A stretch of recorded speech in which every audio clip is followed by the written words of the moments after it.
So picking up with part 6, a particle scatters from V of r equals k over r squared. Determine the orbit equation, the scattering angle, the differential cross-section, and the behavior in the weak interaction limit.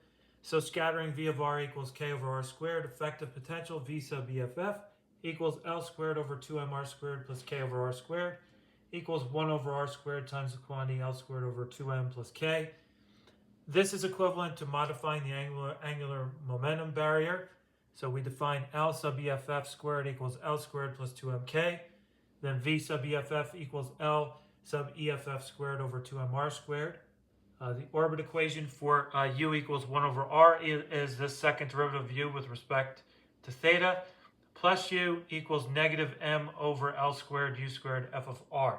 So for V equals k over r squared, f of r equals negative dv dr equals 2k over r cubed equals 2k u cubed. So second derivative of u respect to theta plus u equals negative 2mk over L squared u. So second derivative here of u with respect to theta plus the quantity 1 plus 2mk over L squared times u equals 0. We're going to let gamma equal the square root of 1 plus 2mk over L squared.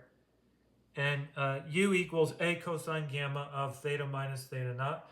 So for repulsive k is greater than 0, the scattering angle is capital theta equals pi 1 minus 1 over gamma.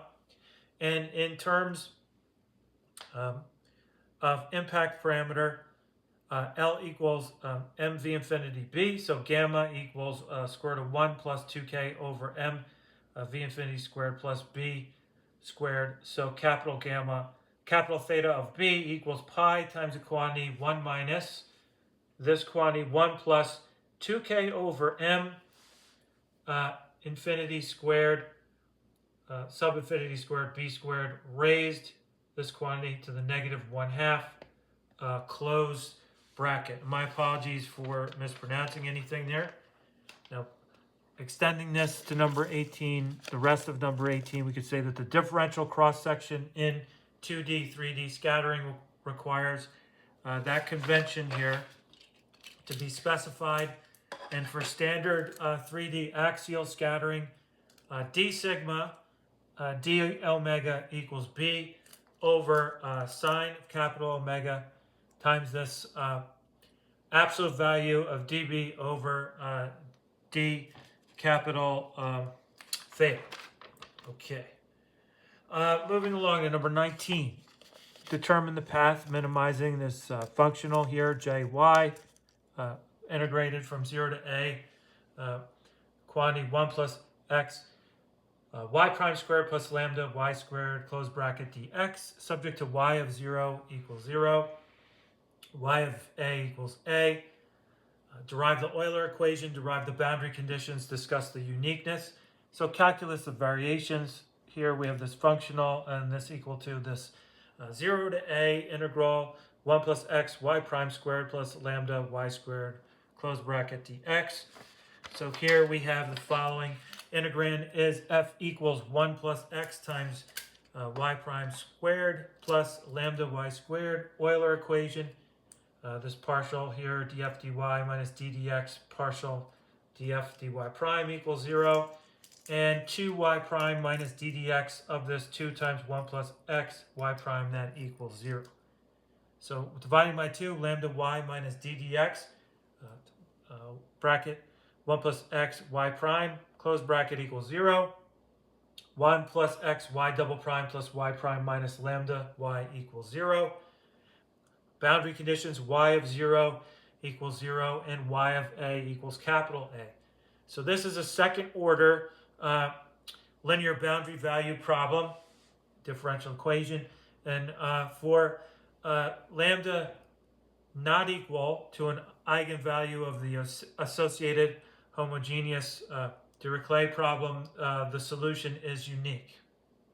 So uniqueness holds except at exceptional eigenvalues of the boundary value operator. Okay, so pardon me if I mispronounced anything for that number 19.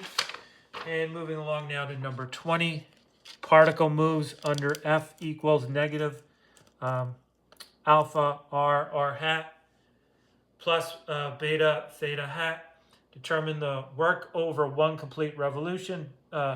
Determine whether the force is conservative. Determine the rate of change of the angular momentum. And the mechanical energy evolution we need to determine. So energy and momentum problem, F equals negative alpha r hat plus beta theta hat. Work over one revolution, dr equals dr r hat plus r d theta theta hat. dw equals f dot dr equals negative alpha r dr plus beta r d theta. So for a circular orbit of radius r, dr equals 0, and w equals the integral from 0 to 2 pi beta r d theta. W is going to equal 2 pi beta r. So since the work over a closed path is non-zero when beta does not equal 0, F is non-conservative for beta is not equal to 0, and our torque here is going to equal r cross F. So tau equals r hat cross beta theta hat. And then we have tau equals beta rz hat. So d L sub z dt equals b sub r, and our power is the derivative of v with respect to t. That equals f dot v, with v equals r dot r hat plus r theta dot theta hat. So d dt equals negative alpha r dot plus beta r theta dot. And the radial part is conservative. The azimuthal part injects or removes energy.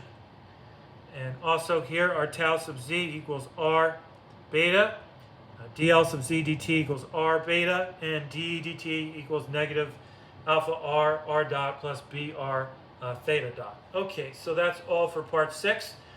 Thank you very much and have a great day.